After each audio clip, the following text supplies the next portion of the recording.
கரூர் துயர சம்பவத்தில் பாதிக்கப்பட்ட மக்களை நேரில் சந்திக்க கூட விஜய்க்கு நேரம் இல்லையா என்றும் தேர்தலுக்கு முன்பு திமுகவினர் கடுமையாக விமர்சித்து வந்தனர்.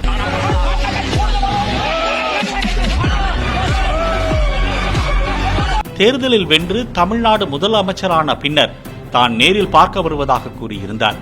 அதன்படி கரூருக்கு சென்று பாதிக்கப்பட்டவர்களின் குடும்பங்களை நேரில் சந்தித்து நலத்திட்ட உதவிகளை வழங்க முதலமைச்சர் விஜய் முடிவு செய்தார்.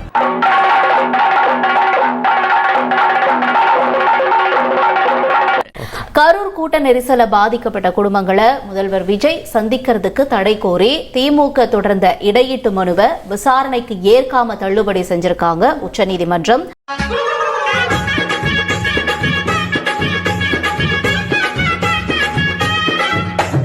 தற்போது முதலமைச்சர் விஜய் கரூர் செல்வதில் சிக்கல் இல்லாத சூழல் ஏற்பட்டிருக்கா? திட்டமிட்டபடி 10ஆம் தேதி முதலமைச்சர் விஜய் கரூர் செல்கிறார். அப்படி எதுவும் நடக்காது, நடக்கவும் கூடாது.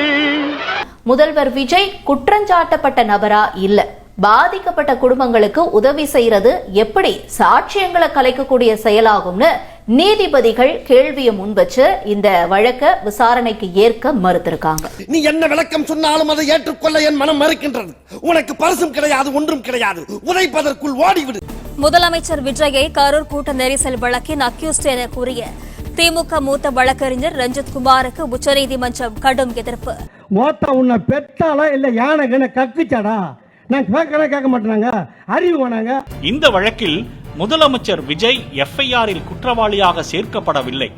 எனவே தயவு செய்து ஆவணங்களை சரியாக படித்துவிட்டு நீதிமன்றத்தில் பேசுங்கள் என்று நீதிபதிகள் கடும் எதிர்வினையாற்றி இருக்கின்றார்கள்.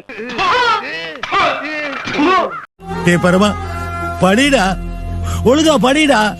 முதல்ல போய் நீங்க போய் கேஸ் எல்லாம் படிச்சுட்டு வாங்க, எதுக்கு கேஸ் போறீங்க, எதுக்கு பெட்டிஷன் போறீங்கன்னா படிச்சுட்டு வாங்கன்னு சொல்லி அமைச்சிருக்காங்க. அந்த லட்சணத்துல ஒரு டீம் இதை வச்சுட்டு இவர்கள் சுப்ரீம் கோர்ட் வரைக்கும் போய் எல்லாருடைய நேரத்தையும் வீணடிச்சு கூலி மிச்சமாமனும் பேச்ச கேட்டவங்க வேலைக்கு சட்டம் பத்தியா என் புத்தி அடிக்கணும்டா.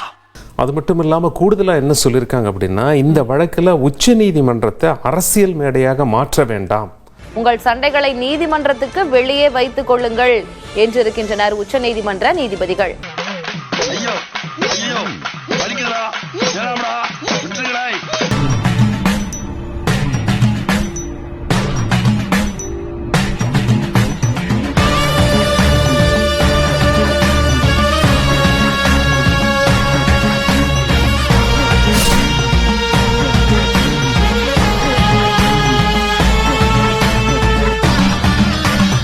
நம்ம சேனலோடைய வளர்ச்சிக்கு நீங்கள் கான்ட்ரிபியூஷன் செய்யணும் அப்படின்னு நினச்சிங்கன்னா இந்த QR கோட் மூலமாக உங்களால் முடிஞ்ச அமௌண்ட்டை நீங்கள் கான்ட்ரிபியூஷனாக நம்ம சேனலுக்கு அளிக்கலாம். நன்றி. முதல்வர் இப்படித்தான் பேசணும் அப்படின்னு சொல்லி ஆணை பிறப்பிக்க முடியுமா அப்படின்னு சொல்லி கேள்வி எழுப்பியிருக்காங்க. பேச்சுரிமைக்கு தடை விதிக்க கோருகிறீர்களா? கோபத்தை கண்ட்ரோல் பண்ண கை இப்படி நடக்குதான் ஐயா. கரூர் வழக்கின் விசாரணை நிலுவையில் உள்ள சூழலில் கரூர் சம்பவத்திற்கு கணக்கு தீர்க்காமல் விட மாட்டோம் என்று எனக்கு கரூர் ரொம்ப முக்கியமான ஒரு கணக்கு வழக்கு இருக்கு. அந்த கணக்கு வழக்க முடிக்காம விட மாட்டோம். எங்களுடைய மக்களை காவல்துறை மூலமா கொன்று குவிச்சீங்களா, அதற்கான பதில் ஒரு நேரத்தில் நடக்கும். இந்த இரு சம்பவங்களையும் சுட்டிக்காட்டி இடைக்கால மனு ஒன்றை திமுகவின் RS பாரதி உச்சநீதிமன்றத்தில் தாக்கல் செய்தார். ஆதவ அர்ஜுனா அவர்கள் அப்புறம் முதல்வர் விஜய் அவர்களுக்கு எதிராக சுப்ரீம் கோர்ட்ல போயிருக்காங்க. என்ன சார் விபரம்? ரொம்ப ரொம்ப இன்டெலிஜென்ட்டான ஒரு பெட்டிஷன் இது. ஆனால் வழக்கு விசாரணை முடியும் வரை விஜய் அவர்கள் அந்த சாட்சிகளை சந்திப்பதையோ அவர்களிடம் உரையாடுவதையோ தடை செய்ய வேண்டும். நக்கு செத்த பையல. அதுவும் இல்லாமல் இந்த வழக்கு தொடர்புடையவர் கரூர் சம்பவத்தை பற்றி பேசக்கூடாது. ரொம்ப இன்டெலிஜென்ட்டான பெட்டிஷன். எப்படி சார் நீங்க வாங்க வாங்க, ஏன் பயப்படுறீங்க? வாங்க, நான் அடிக்கல மாட்டேன், வாங்க.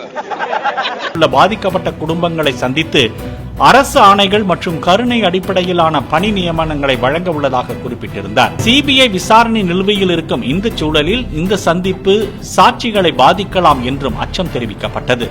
காரணம் கேட்காத அரசியல், அவ்வளவுதான்.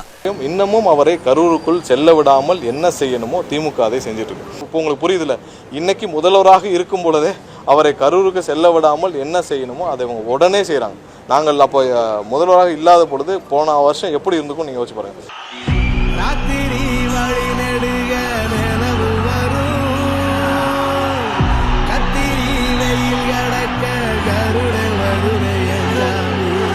ஏண்டா இந்த விஜயை வேதனைப்படுத்தணும், ஏண்டா இந்த விஜய்க்கு எதிராக சதி செஞ்சோம், ஏண்டா இந்த விஜய்க்கு எதிராக சூழ்ச்சி செஞ்சோம் நினைச்சு நினைச்சு நினைச்சு ஃபீல் பண்ண போறீங்க. மக்களே உங்களை ஃபீல் பண்ண வைக்க போறாங்க.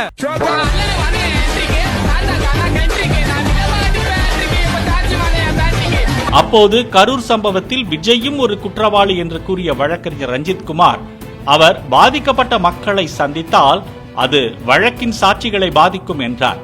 அடுத்த நொடி நீதிபதிகள் வழக்கறிஞர் ரஞ்சித் குமாரை கேள்விகளால் வறுத்தெடுக்க தொடங்கினர். ஐயா, நான் பஞ்சாயத்து கூட்டினது தப்பு, என்ன விட்டுடுங்க. ஐயோ, நான் வரேன், என்ன விட்டுடுங்க. பாதிக்கப்பட்ட குடும்பங்களுக்கு அரசு சார்பில் கருணை அடிப்படையிலான பணி நியமனங்கள் வழங்குவது எப்படி வழக்கை பாதிக்கும்?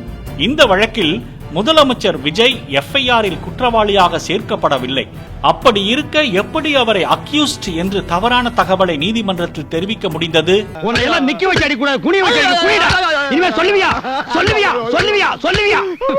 முதலில் வழக்கை முழுமையாக படித்து தெரிந்து கொண்டு வந்து தகுந்த மனுவை சமர்ப்பித்து நிவாரணம் கோருங்கள், இல்லையேல் ஆரம்ப நிலையிலேயே இந்த மனுவை தள்ளுபடி செய்ய நேரிடும் என்றும் எச்சரித்தார். இது வரைக்கும் நீங்க போற காரியம் ஏதாச்சும் விளங்குறாடா?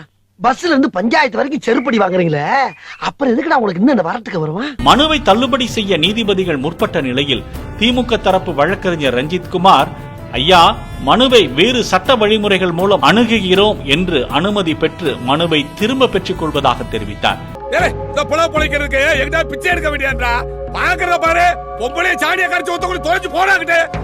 இதனை ஏற்றுக்கொண்ட உச்சநீதிமன்றம் திமுகவின் மனுவை திரும்ப பெறப்பட்டதாக கூறி தள்ளுபடி செய்து உத்தரவிட்டது.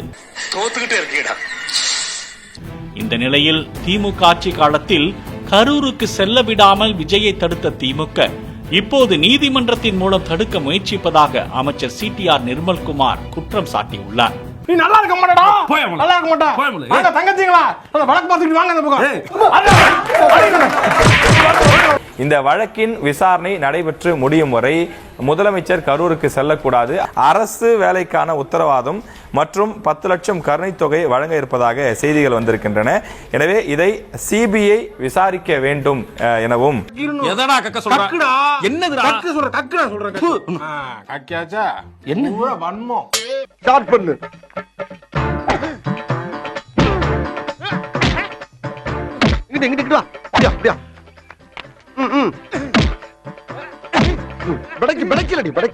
மண்டையில மட்டும் அடிச்சிடாத, கொலைகேஸ்ல உள்ள போயிருவேன்.